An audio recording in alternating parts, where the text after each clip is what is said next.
चलिए next question की तरफ चलते हैं। D is greater then E, D जो है वो E से बड़ा है, ठीक है।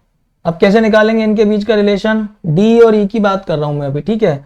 यहाँ पे दिया A B B Q Q D, ठीक है। Q D मतलब Q को यहाँ रख दूं तो D के बराबर हो जाएगा, ठीक है।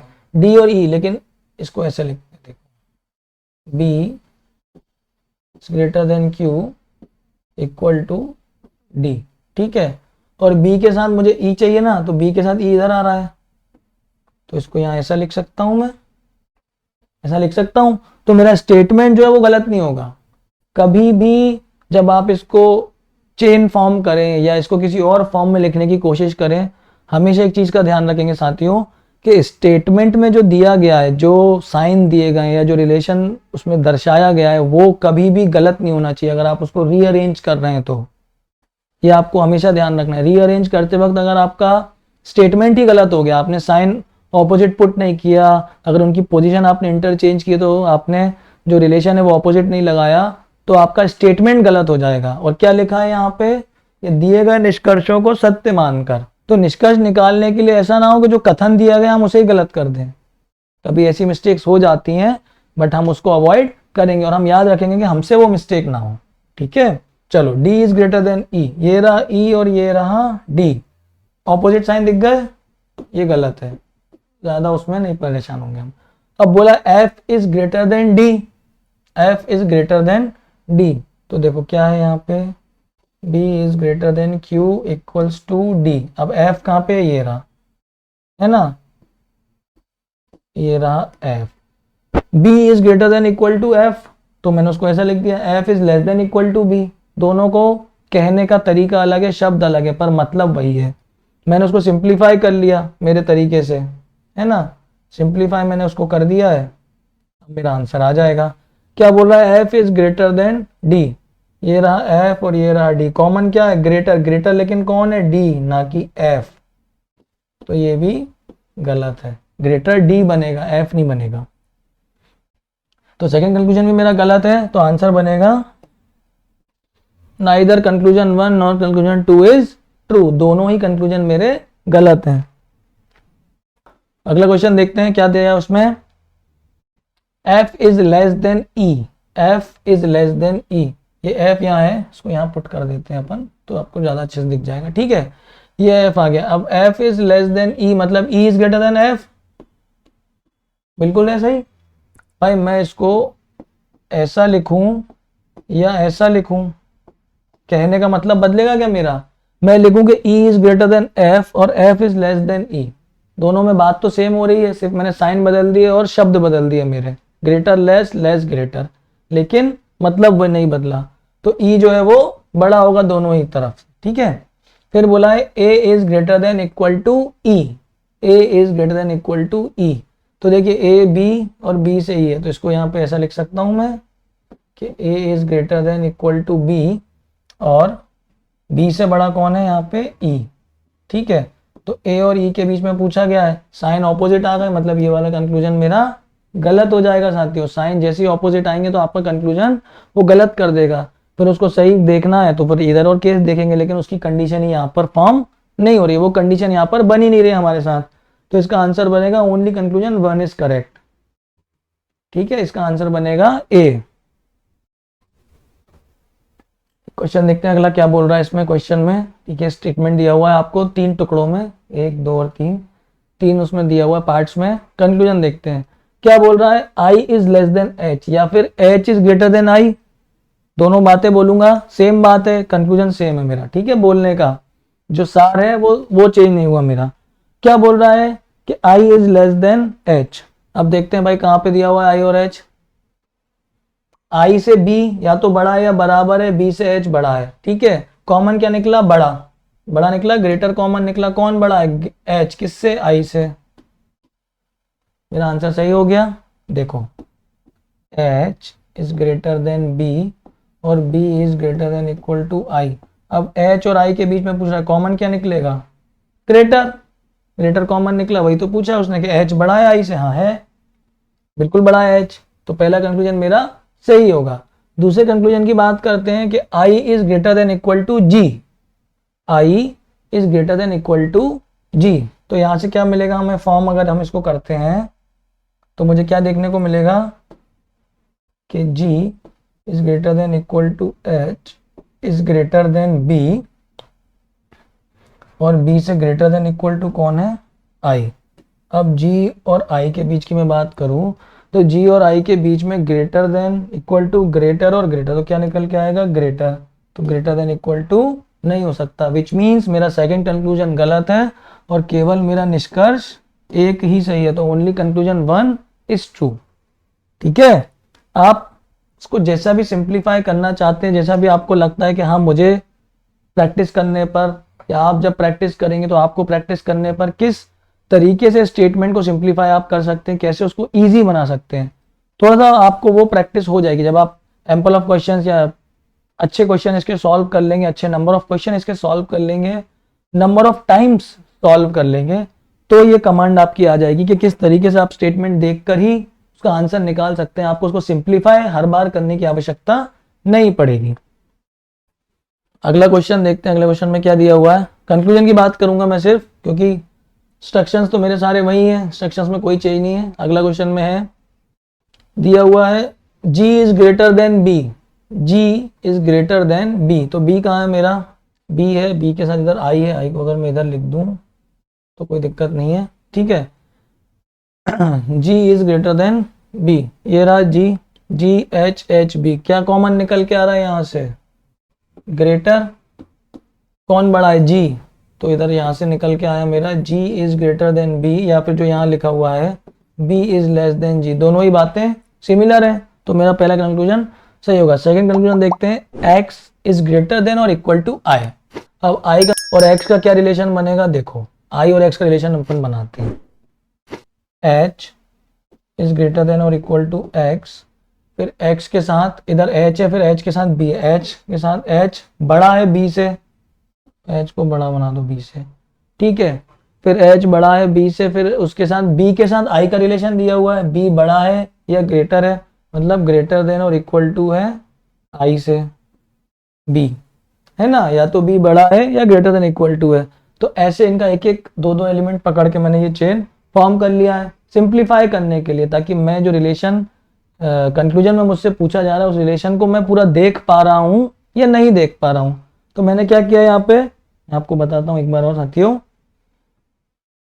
यहाँ पे x और h दिया हुआ था तो मैंने x और h ले लिया, फिर h के साथ रिलेशन किसका दिया था, b का, तो h बड़ा है किससे, b से, और b greater than equal to किससे, i से, तो वो मुझे यहाँ से मिल गया।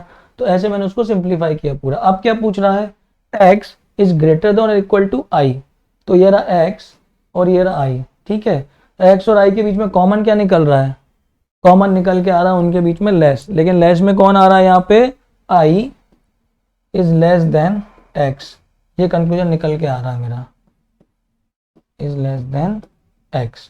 यहां से मुझे क्या बोल रहा है, x इज ग्रेटर देन और equal to, no, x is not greater than और equal to, x is greater than i, not equal to, है ना, तो ग्रेटर और इक्वल टू के साथ जुड़ा हुआ है, इसलिए मेरा वो कंक्लूजन गलत है, सिर्फ कंक्लूजन 1 फॉलो करेगा। ठीक है, केवल निष्कर्ष एक ही सही है मेरा। दूसरे के लिए मैंने क्या किया, यहां से एलिमेंट्स उठाए, उनका एक चेन बनाया, ताकि मेरा जो स्टेटमेंट है मुझे ज्यादा सिंप्लीफाइड फॉर्म में दिखे, मुझे ज्यादा सरल तरीके से मैं उसको देख सकूं, और ताकि मैं उससे मेरा कंक्लूजन निकाल सकूं। तो केवल पहला ही सही है।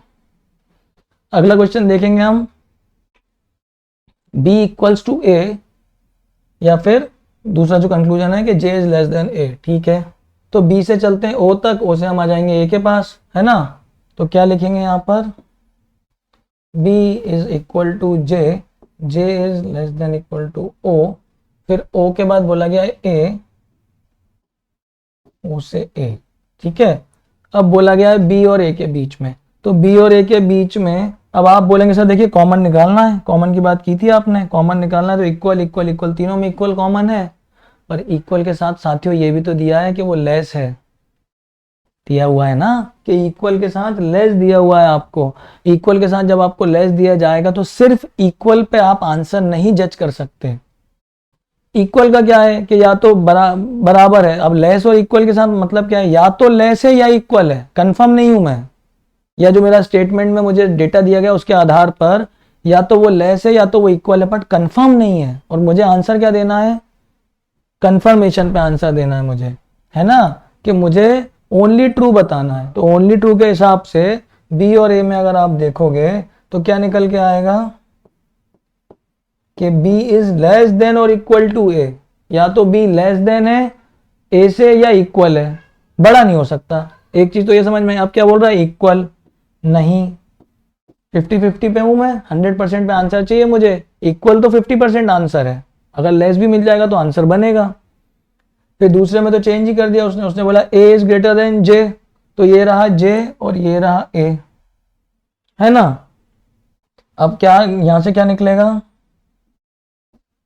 जे इज लेस देन और equal to A, J is less than और इक्वल टू ए। तो ए या तो जे से बड़ा है या बराबर है, लेकिन या तो सिर्फ जो बोला गया कि ए बड़ा है तो ये भी हम गलत करेंगे, है ना, ये भी हमारा कंक्लूजन गलत है। इसका भी हम आंसर नहीं देख सकते, क्योंकि देखिए लेस देन और इक्वल टू में भी दो साइन है, लेस देन और इक्वल टू, और यहां भी वही बोला गया लेस देन इक्वल टू, तो दो साइन है मेरे पास, एक लेस और इक्वल। या तो लेस होगा या इक्वल होगा, लेकिन मुझसे 100% पूछा गया, वो भी एक साइन देकर, तो मैं आंसर नहीं बता सकता डेफिनेटली।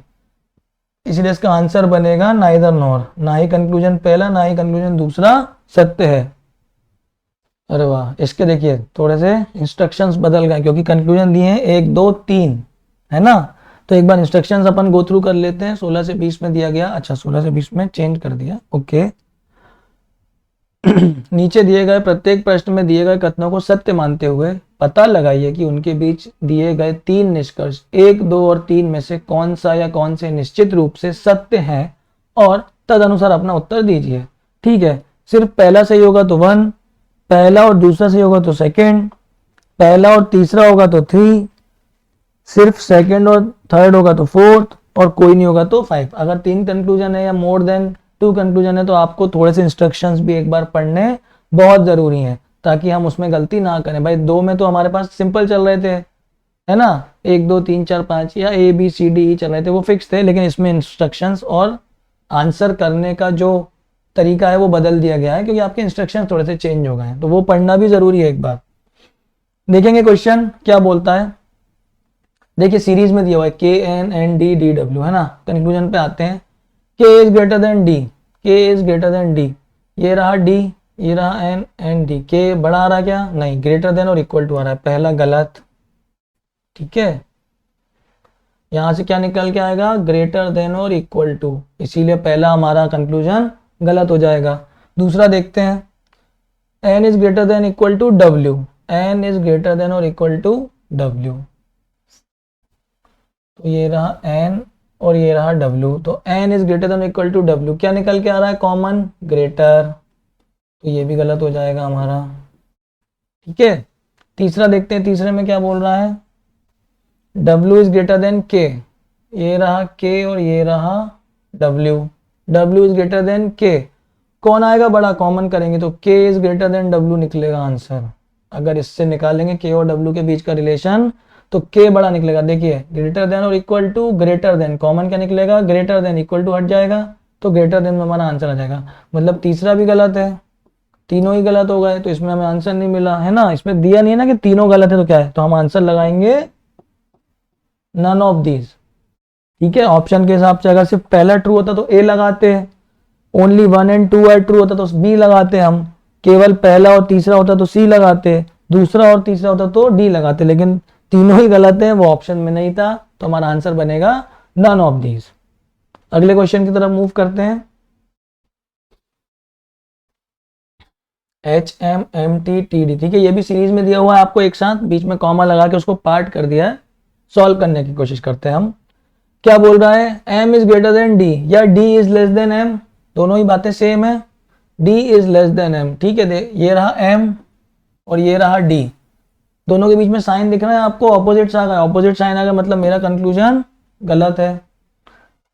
अगले की तरफ मूव करते हैं, h is less than equal to t, ये रहा h और ये रहा t, h is less than equal to t, या फिर इसको जब लिखूंगा इधर देखो ये निकल के आ रहा है, ये इक्वल हटा दो, H is less than equal to T निकल के आ रहा है यहाँ से, तो दूसरा कंक्लूजन मेरा सही हो जाएगा।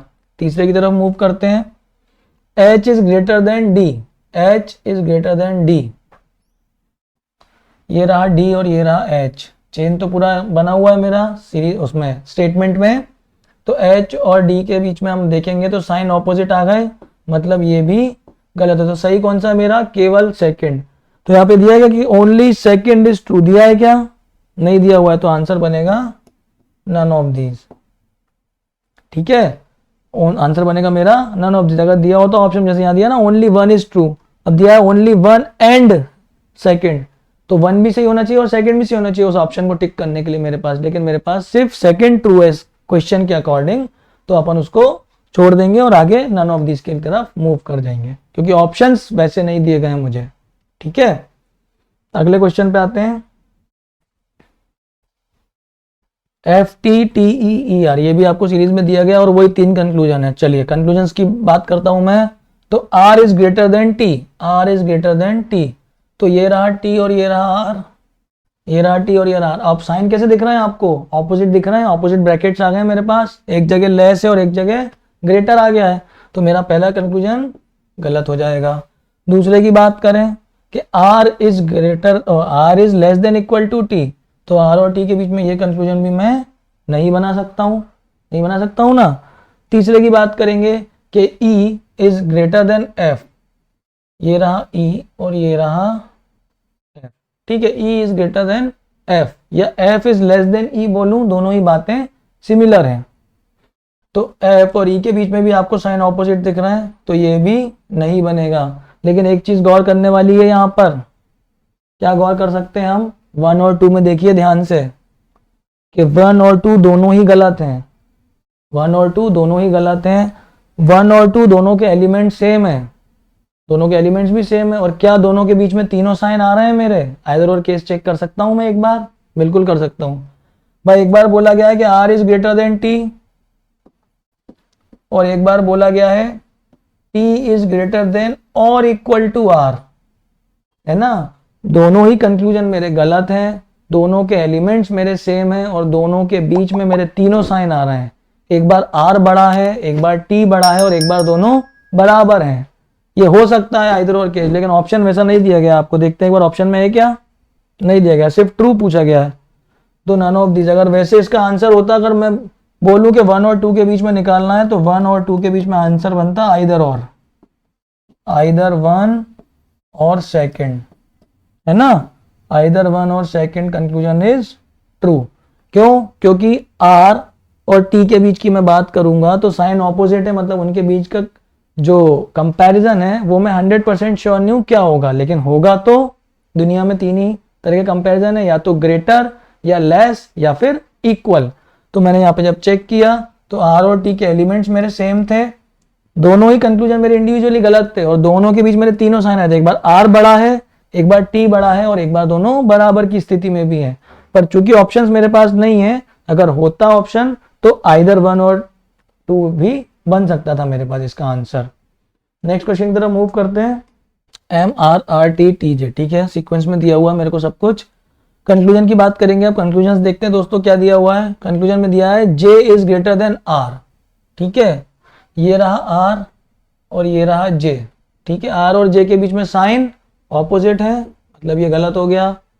फिर T is greater than M, ये रहा एम और ये रहा T, T is greater than M, इन दोनों के बीच में भी साइन ऑपोजिट हो गए, तो ये भी गलत हो गया, इसको भी छोड़ देंगे। फिर बोला गया है M is less than J, M is less than J, M से आर, आर से टी, टी से जे, साइन ऑपोजिट है, मतलब ये भी गलत है।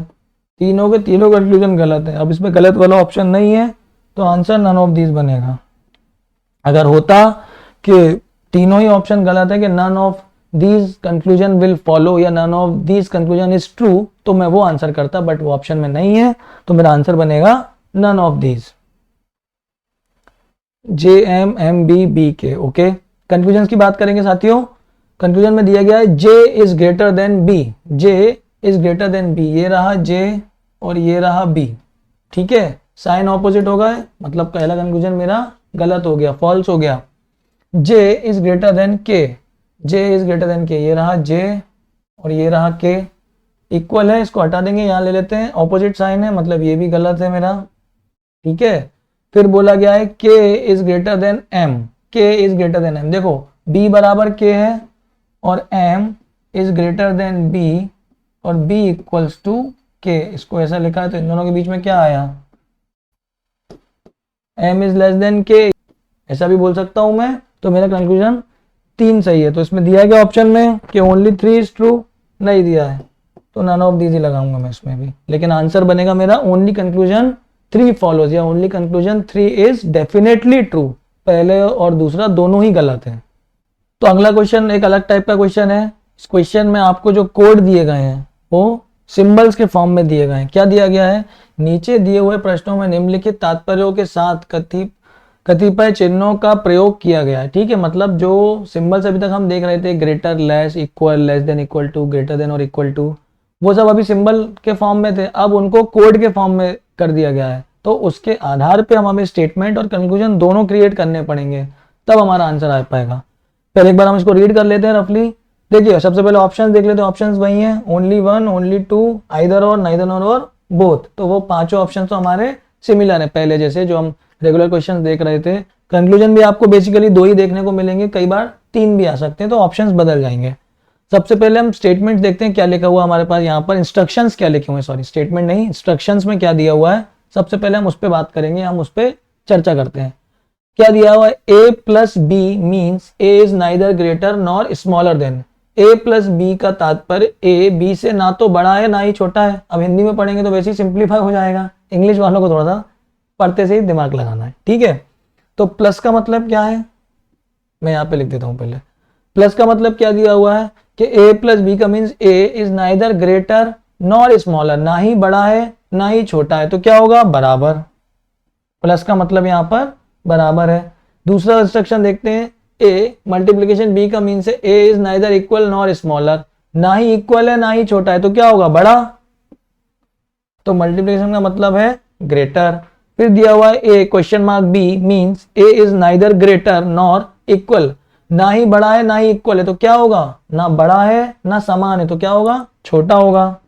तो क्वेश्चन मार्क अगर है तो उसको हम स्मॉलर से इंडिकेट करेंगे। a at the rate b का मतलब है a इज आइदर ग्रेटर और इक्वल, या तो बड़ा है या बराबर है। तो एट द रेट का मतलब है या तो बड़ा है या बराबर है। अब बचा क्या, डॉलर साइन। तो डॉलर साइन को पढ़ने की आवश्यकता भी नहीं पड़ेगी। डॉलर साइन का मतलब is not greater then, not greater then मतलब या तो लेस है या तो बराबर है। तो सबसे पहले हमने क्या किया कि इन सिंबल्स में क्या बोला गया है उसको समझ लिया, उसको बाइफरकेट कर लिया कि किस सिंबल का क्या मतलब निकल रहा है, हमने ये बाइफरकेशन कर लिया है। अब इस सिंबल्स के आधार पर हम स्टेटमेंट को रिफॉर्म करेंगे और फिर उससे कंक्लूजन निकालने की कोशिश करेंगे। मैं आपको इसकी शॉर्ट ट्रिक भी बताऊंगा। उस शॉर्ट ट्रिक की मदद से, जो मैंने आपको बोला था स्टार्टिंग में चैप्टर के, कि 1 से 1.5 मिनट के अंदर आप 5 क्वेश्चन का सेट सॉल्व कर पाएंगे, वो उस ट्रिक की वजह से हो पाएगा। पर उस ट्रिक को समझने के लिए और उस ट्रिक की इंपॉर्टेंस को देखने के लिए हमको इस क्वेश्चन को, जो नॉर्मल तरीका है, जो इंस्ट्रक्शंस पढ़ के कोई भी कर सकता है, उस तरीके से सॉल्व करना बहुत जरूरी है। तब आपको उस ट्रिक का इंपॉर्टेंस उतना ज्यादा समझ में आएगा और उसको सॉल्व करने में हमें फिर उतना मजा आएगा। ठीक है, अब स्टेटमेंट की बात करते हैं। स्टेटमेंट में क्या दिया हुआ है, c plus D dollar sign m और m क्वेश्चन मार्क n। अब सबसे पहले इन सिंबल्स को, इन कोड्स को उनके सिंबल्स के साथ हम रिप्लेस कर देते हैं। तो प्लस का क्या मतलब है, इक्वल। ठीक है, प्लस का क्या मतलब है, इक्वल। डॉलर साइन का मतलब है लेस देन और इक्वल टू, और क्वेश्चन मार्क का मतलब है लेस देन। तो सी डी, अब डी के बाद m और m के बाद n। तो ऐसी कुछ मेरी सीरीज बन जाएगी। जब मैं इन कोड्स को उनके ओरिजिनल सिंबल्स के साथ रिप्लेस करूंगा तो ये मेरा स्टेटमेंट बन जाएगा। ठीक है, अब उसके आधार पे मैं कंक्लूजन देखता हूं, कंक्लूजन कैसे दिए हुए मेरे, या क्या मुझसे पूछा गया है। कंक्लूजन में दिया गया है m dollar sign c। Dollar sign का क्या मतलब था, लेस देन इक्वल टू। ठीक है, तो m is less than equal to c, और दूसरे में दिया गया है d प्लस m, यानी इक्वल d इक्वल्स m। ठीक है, अब स्टेटमेंट से कंक्लूजन निकालेंगे और फिर हम अपना आंसर टिक करेंगे। m और c कहां पर दिया हुआ, ये है m और ये है c। तो क्या बोल रहा है कि m is greater than equal to C. यहां से क्या निकल के आ रहा है, देखिए यहां से क्या निकल के आ रहा है कि m is greater than equal to C है, या c is less than equal to m है। यहाँ पे क्या बोला गया, ऑपोजिट बोला गया उसका, मतलब मेरा पहला कंक्लूजन गलत होगा साथियों। ठीक है, अगर मैं दो एलिमेंट्स की पोजीशन इंटरचेंज करता हूं तो उनके बीच का जो साइन है वो भी ऑपोजिट साइन से इंटरचेंज होगा। आपने पोजीशन तो इंटरचेंज की पर साइन इंटरचेंज नहीं किया, विच मीन्स कंक्लूजन मेरा गलत हो गया है।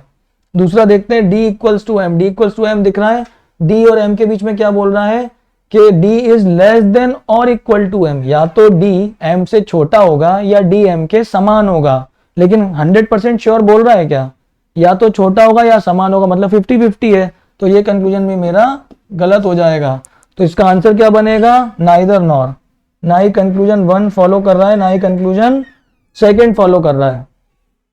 कोडेड इनइक्वलिटीज में सबसे पहले, मैं रिपीट करता हूं पूरा एक बार, कि कोडेड इनइक्वलिटीज में सबसे पहले हमें जो इंस्ट्रक्शंस दिए गए हैं उन इंस्ट्रक्शंस के आधार पर उस सिंबल को पहचानना है, क्या कौन सा कोड किस सिंबल को रिप्रेजेंट कर रहा है, सबसे पहले ये पहचानना जरूरी है। फिर उस पहचाने हुए कोड के आधार पर उन सिंबल्स को रिप्लेस करना है स्टेटमेंट में, फिर कंक्लूजन में, उसके बाद आपका आंसर आएगा। अगर हम इस मेथड को फॉलो करेंगे तो हमारा ये 5 क्वेश्चन का सेट कभी भी 1.5 मिनट में सॉल्व नहीं होने वाला है। मतलब सिंगल क्वेश्चन में ही उससे ज्यादा समय लग जाएगा हमें, क्योंकि पहले हम उस कोड को डिकोड करेंगे, फिर उसको स्टेटमेंट में रिप्लेस करेंगे, फिर उसको कंक्लूजन में रिप्लेस करेंगे। बहुत टाइम टेकिंग प्रोसेस है और इतना टाइम एग्जाम में हमारे पास नहीं होगा। तो क्या करेंगे उसके लिए, क्या करेंगे उसके लिए एक हम मैजिक बॉक्स बनाएंगे। ठीक है, एक हम बॉक्स बनाएंगे जिसकी मदद से ये question with in second solve हो जाएगा। बॉक्स बना लेते हैं जिसमें यहाँ पे ग्रेटर रखेंगे, यहाँ पे ग्रेटर इक्वल टू, यहाँ पे लेस इक्वल टू, और बीच में रखेंगे हम इक्वल टू। ठीक है, इस तरीके से हमने इसको फॉर्म कर लिया। अब जो सिंबल्स हमने यहां से निकाले थे इंस्ट्रक्शंस की मदद से, उनको इसमें प्लेस करेंगे। तो ग्रेटर के लिए क्या सिंबल है मेरे पास, मल्टीप्लाई। ग्रेटर इक्वल टू के लिए क्या सिंबल था मेरे पास, @। ठीक है, वैसे ही देखेंगे तो लेस के लिए मेरे पास क्या सिंबल था, क्वेश्चन मार्क, और लेस इक्वल टू के लिए क्या मेरे पास सिंबल था, $। ठीक है, अब बचा क्या, इक्वल के लिए मेरे पास प्लस था, तो उसको रहने देते हैं। अब एक चीज और समझते हैं हम इस बॉक्स की हेल्प से। हमने जो स्टार्टिंग में समझा था कि जब हम कॉमन सिंबल्स फाइंड करते हैं, जब हम कॉमन सिंबल्स निकालते हैं किसी स्टेटमेंट में अपने कंक्लूजन का आंसर देने के लिए, तो हम किस तरीके से उसको ढूंढते हैं। तो क्या करते थे हम, भाई ग्रेटर और ग्रेटर देन इक्वल टू में से हमेशा क्या निकल के आता है, ग्रेटर।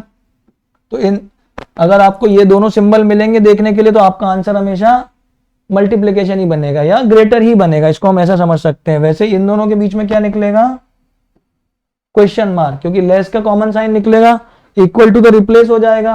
मतलब अब आंसर इन दोनों पे चलेंगे सारे, इन दोनों की मदद से हम कंक्लूजन को और जल्दी निकाल पाएंगे। ठीक है, और क्या कभी इन दोनों के बीच में रिलेशन बनता है क्या हमारा, ग्रेटर और लेस के बीच में, या लेस देन इक्वल टू और ग्रेटर देन इक्वल टू के बीच में रिलेशन बनता था क्या, हम नहीं निकाल पाते थे, क्योंकि हम 100% उस पर श्योर नहीं होते थे कि हमारा आंसर क्या आएगा। पर आंसर में हमको क्या देना है, जो बिल्कुल ही ट्रू है, जो डेफिनेटली ट्रू है, हमें वही आंसर में देना है। तो इस बॉक्स की हेल्प से अब इसी क्वेश्चन को सॉल्व करते हैं। ठीक है, तो आपको और जल्दी आप रिलेट कर पाएंगे कि कैसे हमें ये बॉक्स हेल्प करेगा। क्या बोला गया है, अब सीधा M और C के बीच में $साइन चाहिए इनको। ठीक है, $साइन का मतलब अभी मुझे नहीं पता होगा, देखते हैं आगे। M और C कहां दिया हुआ है, ये रहा M और ये रहा C। ठीक है, M और C के बीच में $साइन और प्लस, कहां गया मेरा $साइन, ये रहा $साइन और ये प्लस। $साइन और प्लस में क्या आएगा, $साइन आ रहा है क्या। ठीक है, इसमें क्या बोला गया है, $साइन M के साथ आ रहा है, लेकिन ऑपोजिट भी देखना है, C $साइन M आ रहा है, which means C is greater less than equal to M, है ना। और आपको क्या दिया हुआ है, M $साइन C, मतलब ऑपोजिट दिया हुआ है। C और M ने अपनी इंटरचेंज कर लिए पोजीशन, आपस में पोजीशन बदल ली है, तो $साइन को रिप्लेस करना पड़ेगा @ से, जो कि हमें यहाँ पर नहीं दिया गया है। अगर नहीं दिया गया है तो हमारा कंक्लूजन वहां पर गलत होगा। सेकंड वाले को और चेक करते हैं इसी के थ्रू, D और M के बीच में प्लस का साइन चाहिए, प्लस का मतलब है इक्वल, ये रहा D और ये रहा M, इनके बीच में क्या रहा है, $साइन का मतलब है लेस देन और इक्वल टू, या तो लेस या इक्वल, और हमसे क्या मांग रहा है, इक्वल, तो हम इक्वल उसको नहीं दे पाएंगे, इसलिए हमारा कंक्लूजन सेकंड भी गलत होगा। ठीक है, तो इसका हमारा आंसर बनेगा neither one nor second is true. चलिए नेक्स्ट क्वेश्चन देखते हैं साथियों, क्या दिया गया है। वही कंक्लूजन है, स्टेटमेंट दिया हुआ है हमें और कंक्लूजन है। हमको सिर्फ इसको बॉक्स की हेल्प से ही सॉल्व करना है, ना मैं स्टेटमेंट कन्वर्ट करूंगा, ना आपको करना है, ना ही हम कंक्लूजन में कन्वर्जन लाएंगे। सिर्फ बॉक्स की हेल्प से हम कैसे इस क्वेश्चन को सॉल्व करेंगे वो देखते हैं। क्या बोल रहा है, एम और के के बीच में रिलेशन। कहाँ दिया है मेरा एम और के, ये रहे, के और एम ऑपोजिट दिया है, कोई दिक्कत नहीं। के और एम के बीच में क्या रिलेशन है, डॉलर साइन। यहाँ पे कहाँ है डॉलर साइन, ये रहा। अब के और एम है, यहाँ एम और के इंटरचेंज कर दी पोजीशन। जब हम इंटरचेंज करेंगे पोजीशन को, तो हमें साइन को भी एग्जैक्ट ऑपोजिट साइन से रिप्लेस करना है, बदलना है। तो डॉलर साइन के ऑपोजिट में क्या आ रहा है, at the rate. At the rate दिया है क्या, यहाँ पे नहीं दिया है। सॉल्व हो गया ये क्वेश्चन। क्या मैंने कन्वर्ट किया, नहीं किया। क्या मैंने कंक्लूजन को कन्वर्ट किया, वो भी नहीं किया, लेकिन फिर भी मेरा क्वेश्चन सॉल्व होगा। अगला देखते हैं। अब के और एम में बोल रहा है क्वेश्चन मार्क, के और एम में क्वेश्चन मार्क, ये दिया है के और एम। ठीक है, क्या दिया है यहाँ पे, डॉलर साइन, ये रहा डॉलर साइन। अगर डॉलर साइन दिया तो क्वेश्चन मार्क मेरा नहीं आ सकता, तो ये भी गलत हो गया। लेकिन देखते हैं अब, आइदर और केस में हमने क्या पढ़ा था, आइदर और केस में पढ़ा था कि अगर दोनों कंक्लूजन गलत होंगे और दोनों के एलिमेंट सिमिलर होंगे, तो एक बार मुझे आइदर और केस में क्या बच रहा है कि दोनों के बीच में क्या मेरे तीनों सिंबल आ रहे हैं। अगर तीनों सिंबल आ रहे हैं तो वो मेरा आइदर और केस बनेगा, वरना उसको मैं नाइदर नॉर करके छोड़ दूंगा। तो एक बार देखते हैं इसका क्या मतलब है, m is greater then k, और इसका क्या मतलब है, इज ग्रेटर देन m। ठीक है, तो एक बार m बड़ा है और यहाँ पे भी m बड़ा है, दोनों में एक ही बातें बोल रहा है, सिर्फ वो टर्म्स चेंज कर रहा है। इसलिए मैंने इसको चेक किया, क्योंकि दोनों कंक्लूजन गलत थे, दोनों के एलिमेंट सेम थे, लेकिन दोनों के बीच मेरे तीनों सिंबल नहीं आए, ग्रेटर, लेस और इक्वल। अगर ये आ जाते तो हम आइदर और केस की तरफ मूव करते, पर नहीं आए हैं, तो इसका आंसर बनेगा neither one nor second is true. अगले क्वेश्चन पे चलते हैं। क्या बोल रहा है, f और h के बीच में रिलेशन मांग रहा है। ये रहा f और ये रहा h, f और h के बीच में रिलेशन है। ठीक है, एट द रेट का सिंबल चाहिए, at the rate, question mark और मल्टीप्लीकेशन। ठीक है, अब एट द रेट और क्वेश्चन मार्क यहाँ आ गया, मतलब एट द रेट और क्वेश्चन मार्क आ गया, मतलब ये ऑपोजिट सिंबल आ गए। ऑपोजिट सिंबल आएंगे तो मेरा कंक्लूजन नहीं निकलेगा, मैं 100% श्योर नहीं हो सकता उस कंक्लूजन पे। तो जैसे मैंने देखा कि मेरा एट द रेट आ गया यहाँ पर और क्वेश्चन मार्क यहाँ पर ऑपोजिट्स हैं, तो मेरा आंसर नहीं निकलेगा। सेकंड कंक्लूजन चेक करते हैं एच और जी के बारे में। ये रहा एच और ये रहा जी, क्वेश्चन मार्क और मल्टीप्लीकेशन, ये रहा क्वेश्चन मार्क और मल्टीप्लीकेशन। इन दोनों के बीच में कभी कंक्लूजन निकलेगा क्या, मेरा निकलेगा, बट मैं 100% नहीं बोल सकता क्या निकलेगा, विच मीन्स सेकंड भी मेरा गलत है। तो दोनों ही कंक्लूजन गलत है, आंसर क्या बनेगा मेरा, नाइदर नॉर। कितना टाइम लगा हार्डली इसको सॉल्व करने में, ना मैंने स्टेटमेंट कन्वर्ट किया ना कंक्लूजन कन्वर्ट किया, सिर्फ उनके सिंबल्स देखे और उसको बॉक्स की हेल्प से रिप्लेस किया, उसको बॉक्स की हेल्प से मैंने वहां पे रखा और मेरा आंसर आ गया। अगला क्वेश्चन देखेंगे, एम आर, एम और आर कहाँ है, ये दिए हुए हैं, एम टी, टी और आर। ठीक है, एट द रेट और मल्टीप्लीकेशन, एट द रेट और मल्टीप्लीकेशन में क्या निकल के आएगा, कॉमन मल्टीप्लीकेशन। दे रहा है क्या मल्टीप्लीकेशन, एम मल्टीप्लीकेशन आर दे रहा है क्या, नहीं दे रहा है, एम पहले है आर बाद में है, एम पहले आर बाद में, लेकिन साइन क्या दे रहा है, ऑपोजिट, तो ये गलत है। अगर यहाँ पे मल्टीप्लीकेशन का साइन देता तो ये सही हो जाता।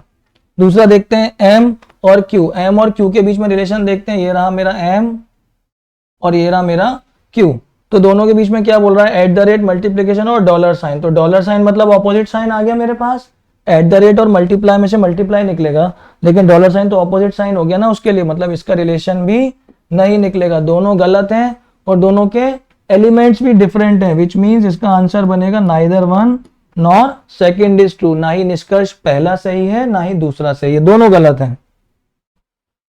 25th क्वेश्चन देखते हैं क्या बोल रहा है इस क्वेश्चन में, m प्लस जी। ठीक है, m और g कहां पर है, ये रहा के, m के और g।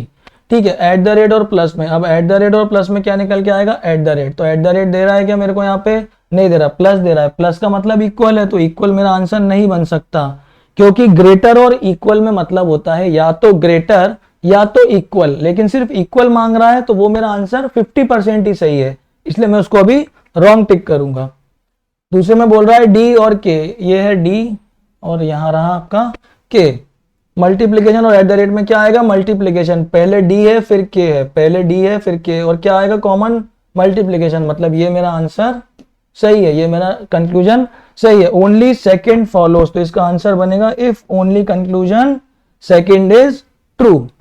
तो हमने इस क्वेश्चंस में क्या देखा, इस टाइप के क्वेश्चन में क्या देखा, या ये जो सेट ऑफ क्वेश्चन आपने देखा 5 क्वेश्चंस का, इसमें हमने क्या समझा साथियों कि किस तरीके से सिंबल्स को कोड के फॉर्म में लिखा जा सकता है। देखिए रीजनिंग की यही खूबसूरती है, यही खासियत है कि आप किसी टॉपिक के क्वेश्चन को n नंबर ऑफ टाइम्स तोड़ मरोड़ सकते हैं, उसको कैसे भी प्रेजेंट करके क्वेश्चन के फॉर्म में आप उसको दे सकते हैं, सामने वाले को रख सकते हैं, उसको सॉल्व करना है। लेकिन हमेशा एक चीज याद रखनी है कि जो बेसिक कॉन्सेप्ट है, मैं फिर बोलता हूं कि 2+2 हमेशा 4 होता है, वो बेसिक कॉन्सेप्ट कभी नहीं बदलता। अगर उस पर हमने मास्टरी कर ली, उस पर हमने कमांड बना ली है, तो वो हमेशा हमारी हेल्प करेगा।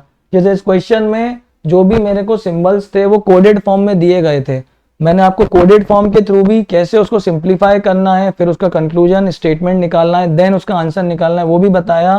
फिर उसके लिए जो शॉर्ट ट्रिक है जिसको हम मैजिक बॉक्स बोलते हैं वो भी बताया। अब आपको करना यह है कि आपको ज्यादा से ज्यादा प्रैक्टिस करनी है इस टाइप के क्वेश्चंस की, इस पे कमांड लेकर आनी है, ताकि जिस तरीके से क्वेश्चन सॉल्व मैं कर पा रहा हूं उस तरीके से आप लोग भी कर पाए, उतनी कमांड आपकी बने। और मैजिक बॉक्स पे आप कमांड बनाइए तो ये मान के चलिए कि 5 क्वेश्चन का सेट आएगा, तो 1 से 1.5 मिनट के बीच में ही आप इसको सॉल्व कर पाएंगे और 5 क्वेश्चन आपके सही होंगे। स्पीड और एक्यूरेसी दोनों पे आप काम करिए। Thank you for watching.